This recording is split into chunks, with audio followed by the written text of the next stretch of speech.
धूमधाम से मनाया गया दिशोम गुरु शिबू सोरेन का 81वां जन्मदिन पर आवास के बाहर कार्यकर्ताओं को हमला। झारखंड के पूर्व मुख्यमंत्री रघुवर दास ने दिशोम गुरु शिबू सोरेन से की मुलाकात, 81वें जन्मदिन की दी बधाई। रांची में फिर लगेगा हॉकी खिलाड़ियों का जमावड़ा, 12 जनवरी से हॉकी इंडिया लीग का रंगारंग आगाज। कांडिया विधायक कल्पना सोरेन करेंगे। जमशेदपुर में मकर संक्रांति पर्व को लेकर तैयारियां जोरों पर, पर्व को लेकर जमकर खरीदारी कर रहे लोग, बाजार में बड़ी दूध। मसौड़ी में कोर्ट परिसर के बाहर जमकर मचा बवाल, दरोगा पर बदमाशों ने किया जानलेवा हमला, आरोपियों की गिरफ्तारी में जुटी पुलिस। नमस्कार, मैं हूं आपके साथ गौरव राजेंद्र। बुलेटिन की शुरुआत करते हैं। झारखंड में 2 महीने पहले हुए विधानसभा चुनाव के दौरान कांग्रेस, झारखंड मुक्ति मोर्चा, राष्ट्रीय जनता दल और सीपीआई के गठबंधन ने 450 रुपए की दर से गैस सिलेंडर देने का वादा किया था, लेकिन इस घोषणा पर सरकार ने अब तक का अपना रुख स्पष्ट नहीं किया है, जिसकी वजह से सरकार पर विपक्ष हमलावर दिखाई दे रहा है, तो वहीं सरकार इस पर गोल मटोल जवाब दे रही है।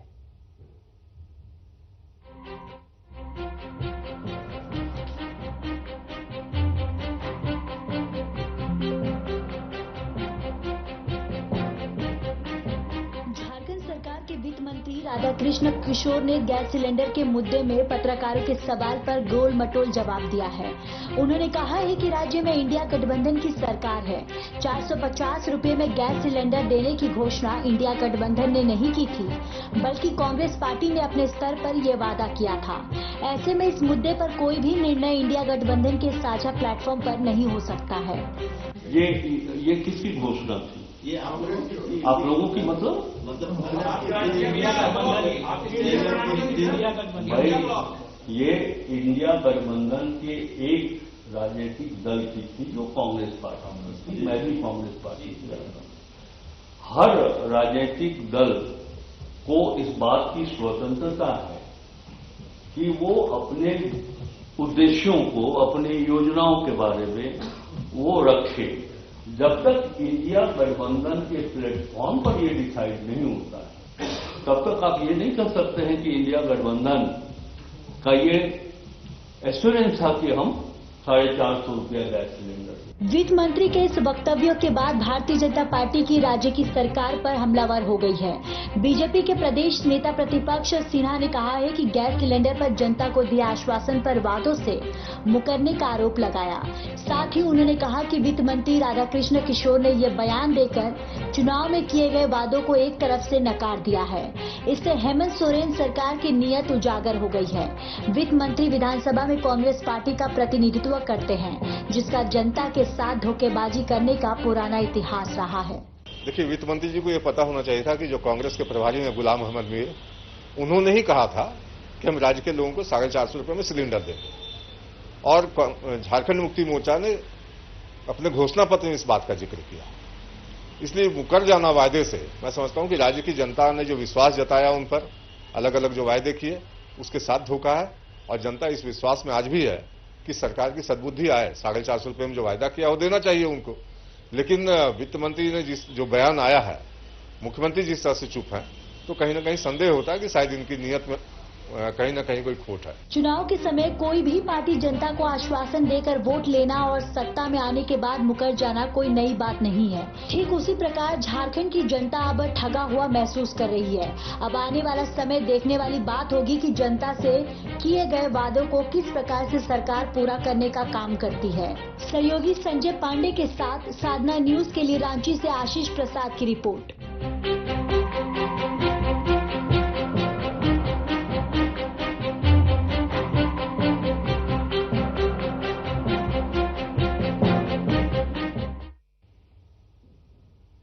उधर बोकारो जिले में 48,134 वृद्धा, विधवा और दिव्यांग को सितंबर महीने तक ही पेंशन का भुगतान हो पाया है। यह लाभार्थी केंद्र द्वारा संचालित योजनाओं के लाभुक हैं और सितंबर के बाद अभी तक आवंटन प्राप्त नहीं हुआ है, जिस कारण इन सभी लाभार्थियों को योजना का लाभ नहीं मिल पा रहा है। बोकारो जिले में सर्व पेंशन योजना के कुल लाभुक 2,26,000 हैं और जिनको अपडेट भुगतान किया जा चुका है। जनवरी माह में 1-2 दिन दोनों में किया जाना है और सेंट्रल स्कीम जैसे इंदिरा गांधी राष्ट्रीय वृद्धावस्था पेंशन और इंदिरा गांधी राष्ट्रीय विधवा पेंशन और इंदिरा गांधी राष्ट्रीय दिव्यांग पेंशन योजना के लाभुकों को सितंबर तक का भुगतान किया गया है।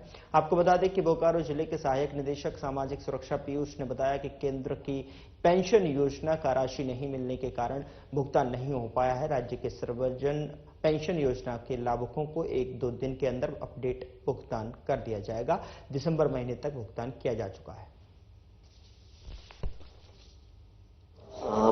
पूरे बोकारो जिला में करीब 2,26,000 लाभुकों को हम लोग पेंशन योजना का लाभ दे रहे हैं और इसमें से सेंट्रल स्कीम और स्टेट स्कीम में अलग अलग लाभार्थी हैं।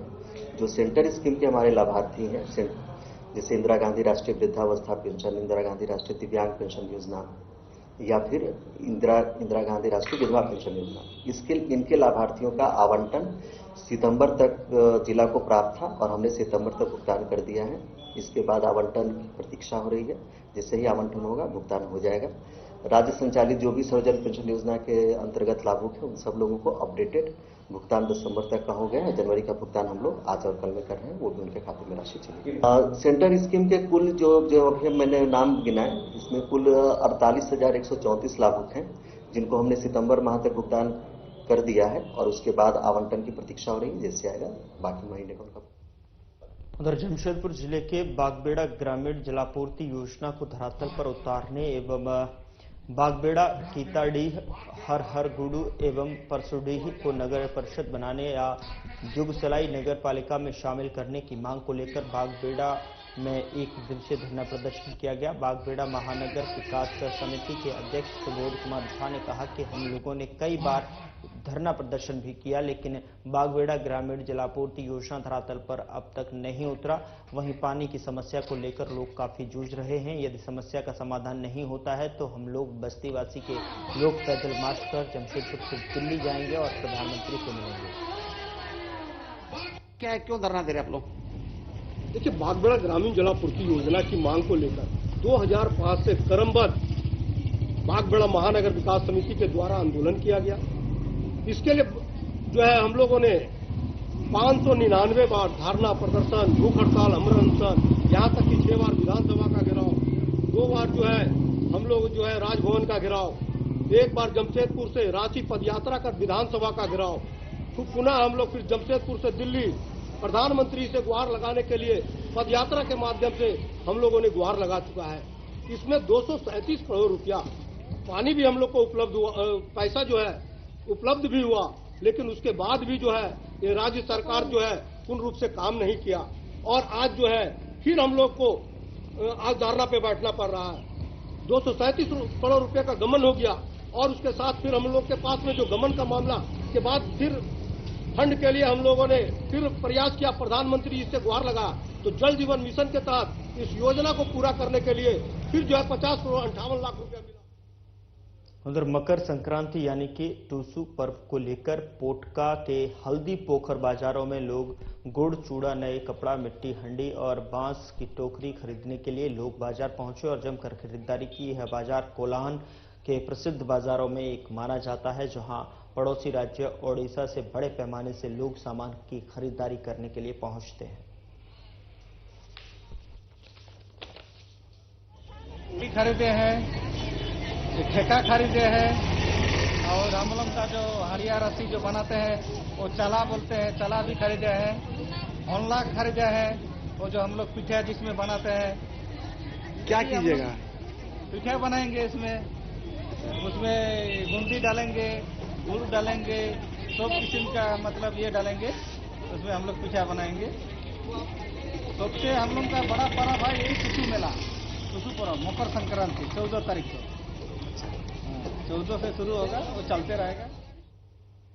उधर मेदिनीनगर के विभिन्न चौक चौराहों पर नुक्कड़ नाटक के माध्यम से लोगों को सड़क सुरक्षा के प्रति जागरूक किया गया। आपको बता दें कि सड़क सुरक्षा के नियमों के पालन को लेकर किए जा रहे नुक्कड़ नाटक को देखने के लिए लोगों की भीड़ जुटी। इस दौरान जिला यातायात प्रभारी ने लोगों से अपील की कि आप 2 चक्का वाहन चलाते समय हेलमेट अवश्य पहनें, वहीं 4 चक्का वाहन चलाते समय सीट बेल्ट अवश्य लगाएं, साथ ही कभी भी शराब पीकर गाड़ी ना चलाएं।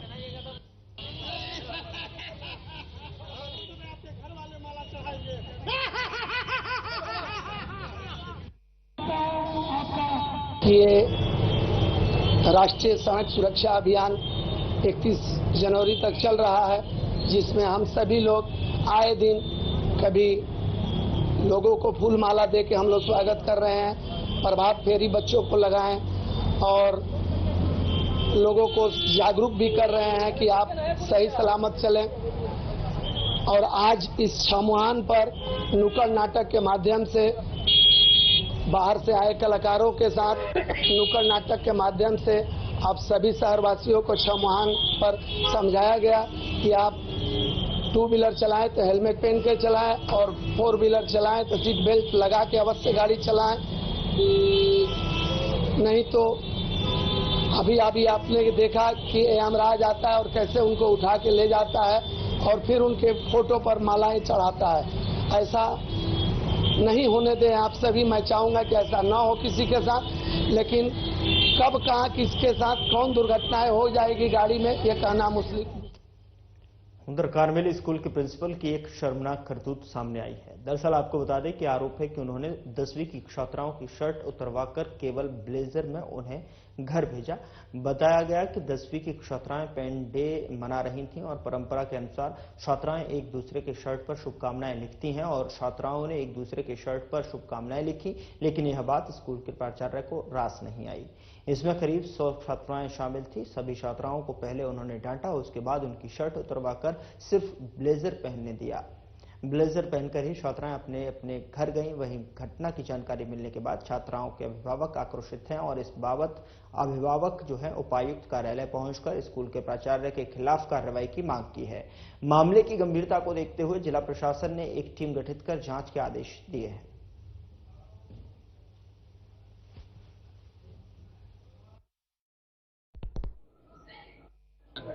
भैया ये घटना देखिए 10 की स्टूडेंट है, पेन डे मनाती है, ये वर्षों से स्कूल में चला आ रहा है।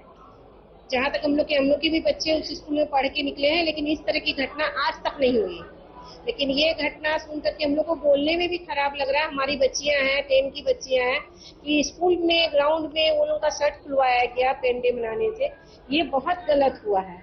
और हम लोग इससे ज्यादा कुछ नहीं बोले, हम लोग खुद अपसेट है कि क्या बोले और क्या नहीं बोले। इतनी दार्शनिक घटना, ऐसी घटना कभी नहीं सुनने में आई। आज हम लोग भी पढ़े हैं, हमारे बच्चे भी उसी स्कूल से पढ़ के निकले हैं, हर समय ये चीज हुआ है, लेकिन ये घटना आज तक नहीं। यदि मैडम को ऐसा करना था तो मैडम पहले अल्टीमेटम दे रही थी कि भाई इस तरह का स्कूल में नहीं होना चाहिए, तो फिर बच्चे अपना लेते थे। उसके बाद बच्चे गलती करते हैं तो आप पेरेंट्स को बुलाइए, फिर भी शर्ट आप नहीं उतार सकते हैं, आप पेरेंट्स को बुलाइए। बच्चे हमारे गलती करते हैं तो आपको पेरेंट्स को कॉल करना पड़ेगा। मैटर आप लोगों को संज्ञान में हो गई। हम लोगों ने अभी गार्जियन से और कुछ बच्चियों से भी बातचीत करी और डिस्ट्रिक्ट एडमिनिस्ट्रेशन ने इस घटना को बहुत गंभीरता से लिया है। इसमें हमारे द्वारा एक जांच कमेटी बनाई गई है। वो जांच कमेटी कार्मेल स्कूल में जा करके इस मैटर की जांच करने के लिए जा रही है और जो भी उनकी फाइंडिंग्स होंगी उसके आधार पर हम लोग इसमें कड़ी कार्रवाई करेंगे। साथ ही जो पेरेंट्स का ये कंसर्न था कि बच्चियों का 10th का एग्जाम्स है, उसको लेकर के भी संभवतः जैसा उन्होंने अपना कंसर्न बताया कि विद्यालय प्रबंधन के द्वारा कुछ क्वेश्चंस रेज किए गए हैं, तो डिस्ट्रिक्ट एडमिनिस्ट्रेशन ने उनको ये भी एश्योर किया है कि किसी भी तरीके से बच्चियों के बोर्ड एग्जाम्स के अपीयरेंस पर या उनके मार्क्स पर भी हम लोग फर्क नहीं आने देंगे। एफआईआर वगैरह दर्ज होगी क्या? हमारी टीम गई है वहां पर जांच करने के लिए, अगर आवश्यकता पड़ेगी तो इसमें एफआईआर भी दर्ज करेगी। उधर बोकारो के सिटी पार्क में संकट मोचन अखाड़ा के द्वारा अयोध्या में राम मंदिर निर्माण के 1 वर्ष पूरे होने पर बजरंगबली की प्रतिमा के समक्ष 108 सदस्यों के द्वारा हनुमान चालीसा का पाठ किया गया और साथ ही बजरंगबली के आरती करते हुए प्रसाद का भी वितरण किया गया। इस मौके पर पुजारी सहित कई लोग मौजूद थे।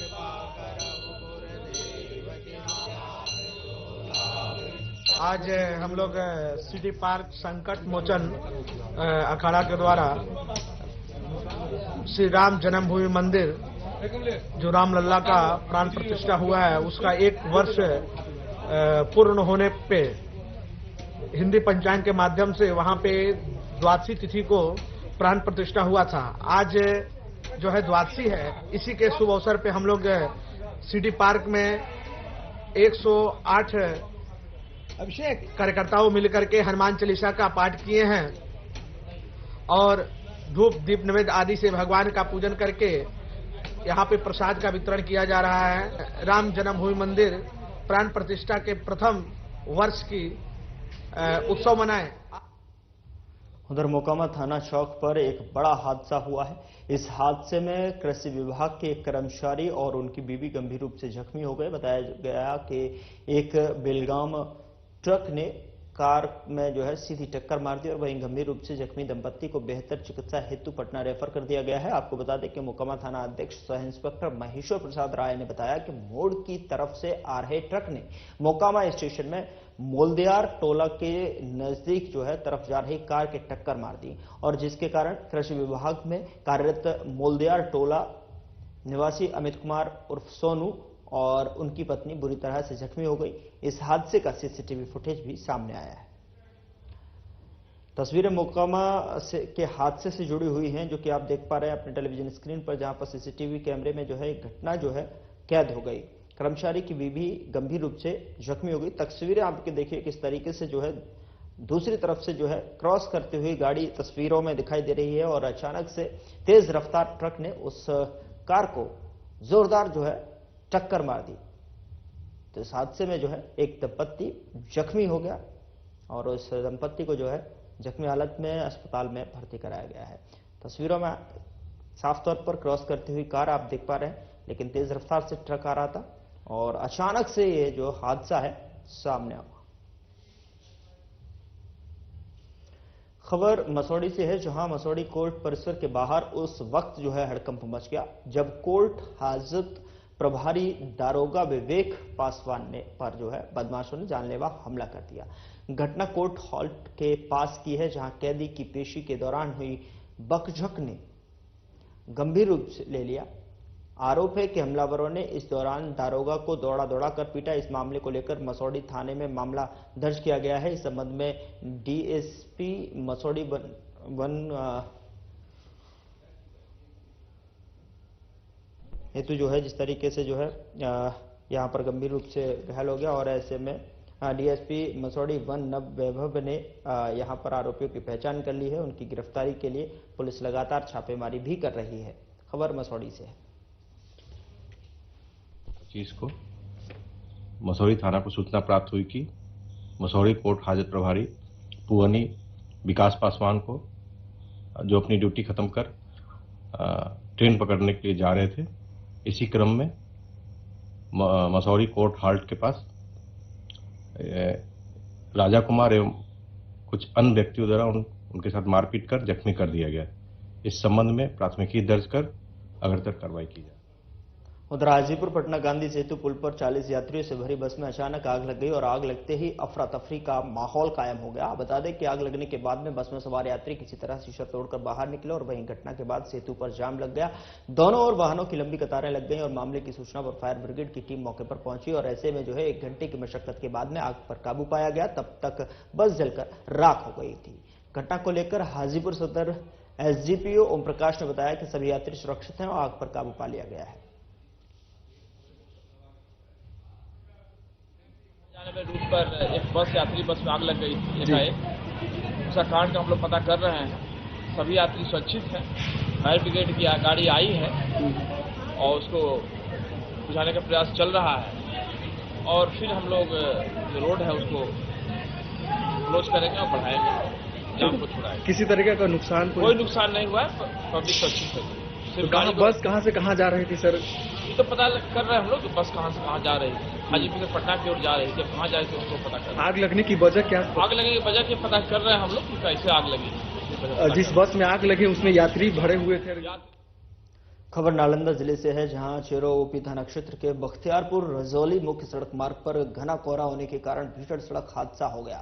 दरअसल आपको बता दें कि कार पर सवार होकर 6 लोग पटना से राजगीर घूमने के लिए जा रहे थे। इसी दौरान धोबा नदी पुल के पास में अनियंत्रित कार ट्रक से टकरा गई। टक्कर इतना जोरदार था कि कार में सवार 2 लोगों की मौके पर ही मौत हो गई, जबकि 3 लोग गंभीर रूप से जख्मी बताए जा रहे हैं। मृतकों में 6 वर्षीय अंशु कुमारी और 50 वर्षीय मुन्नी देवी शामिल हैं। वहीं घटना की जानकारी मिलने पर स्थानीय पुलिस ने शव को कब्जे में लेकर पोस्टमार्टम के लिए सदर अस्पताल भेज दिया है और मामले की छानबीन में जुटी हुई है।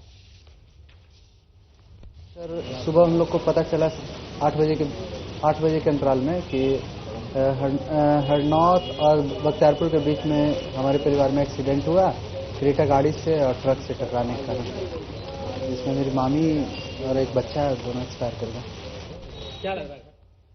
झारखंड उच्च न्यायालय के जोनल जज एसएन पाठक इटखोरी स्थित मां भद्रकाली की पूजा अर्चना के बाद में चतरा पहुंचे, जहां अधिवक्ताओं ने उनका स्वागत किया और इस दौरान उन्होंने अधिवक्ता भवन की आधारशिला रखने के साथ ही ओपन जिम का भी उद्घाटन किया। और इस मौके पर चतरा उपायुक्त रमेश घोलप, पुलिस अधीक्षक विकास पांडे और अलावा साथी उपस्थित थे। और साथ ही आपको बता दें कि अधिवक्ताओं को संबोधित करते हुए जोनल जज ने कहा कि चतरा प्रभारी बनने के बाद में पहली बार जब चतरा आए तो उन्होंने अधिवक्ताओं से वादा किया था कि उनके लिए भवन बनाएंगे। लेकिन मैंने कोर्ट के कार्य के बाद, कोर्ट का इंस्पेक्शन करने के बाद मैंने स्वयं इच्छा जाहिर की कि मैं बार में जाऊंगा। हालांकि मुझे मना किया गया कि बार का कोई प्रोग्राम नहीं है, बार के लोग बुलाए नहीं हैं।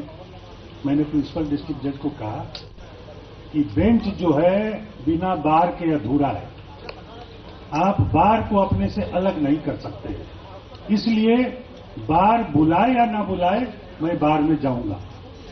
और मैं अपने पूरे परिवार के साथ बार में शिरकत हुआ। हमारे जो जनरल सेक्रेटरी हैं, आपके जो जनरल सेक्रेटरी हैं मुरली मनोहर जोशी जी, और जो प्रेसिडेंट हैं रमेश जी, बहुत गर्मजोशी से उन्होंने। उधर झरिया विधायक रागिनी सिंह ने आरोप लगाया कि शनिवार को उनकी हत्या की साजिश रची गई थी और साजिश रचने वालों में पूर्व विधायक पूर्णिमा नीरज सिंह सहित उनके परिवार के अन्य लोग शामिल हैं।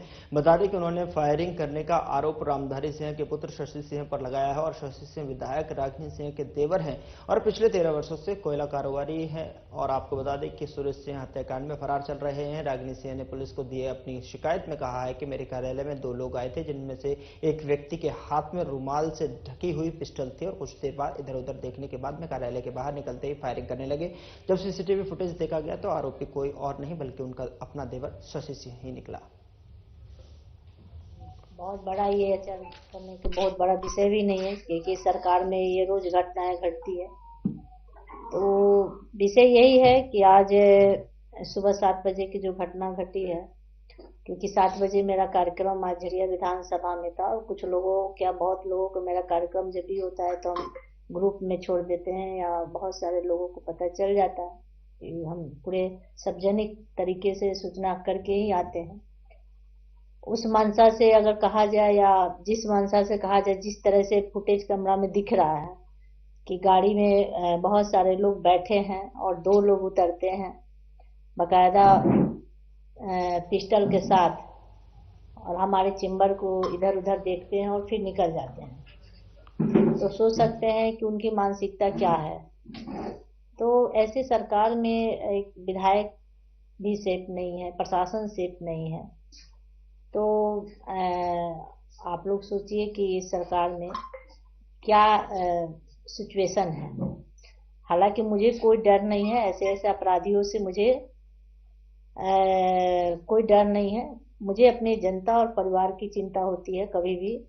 और लोगों की जो मानसिकता है, जो विपक्ष द्वारा लगातार षड्यंत्र रचा जा रहा है और अभी हम आपको दिए भी हैं, किस तरह से चुनाव हारने के बाद लगातार लोग प्रयास कर रहे हैं। मुझे उधर अनियंत्रित हाईवा ने बाइक सवार को टक्कर मार दी और इस टक्कर में दादा की मौत हो गई। वहीं गंभीर रूप से घायल पोता को रिम्स रेफर किया गया है और घटना बालूमाथ खलारी मुख्य पथ की है।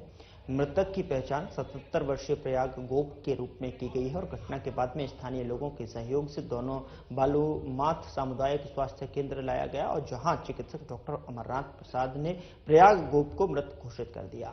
बता दें कि पोता सुमित कुमार यादव को प्राथमिक उपचार के बाद में बेहतर इलाज के लिए रांची रिम्स रेफर कर दिया।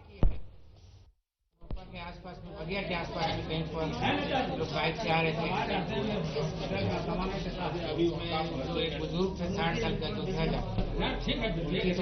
यहाँ आने से पहले जो लड़का है तो ठीक ठाक है, उसको पैर में दाहिना पैर में चोट लगा है। अब ऐसे करके देखेंगे क्या किया जा सकता है, बाकी इलाज कर दिया। उधर खलारी में नीलांबर पीतांबर जन कल्याण समिति के तत्वावधान में वीर शहीद नीलांबर पीतांबर शाहिद भोक्ता की जयंती मनाई गई और इस कार्यक्रम में मुख्य अतिथि के रूप में कांके विधायक सुरेश कुमार बैठा और विशिष्ट अतिथि के रूप में एनके एरिया महाप्रबंधक दिनेश कुमार गुप्ता सहित जो है अन्य मौजूद रहे और मुख्य अतिथि सहित जो है अन्य लोगों ने नीलांबर पीतांबर की प्रतिमा पर माल्यार्पण कर उन्हें याद किया। बता दें कि आयोजित कार्यक्रम की अध्यक्षता नरेश गंझू और संचालन अमृत भोक्ता और रामलखन गंझू ने किया। धरती आबादीता की बात करें हम पश्चिम सिंहभूम की ओर, दूसरी ओर संस्थान सरकार की ओर हम सिंधु का अनुष्ठान भरो से लेकर हमारे नीलांबर पीतांबर पलामू प्रमंडल को संभाले हुए थे, वीर बुजुर्ग पश्चिम क्षेत्र को संभाले हुए थे, प्रमंडल को संभाले हुए थे। दूसरी ओर बिहार की बात करें तो वीर कुंवर सिंह लक्ष्मीबाई और तमाम वीर जाफर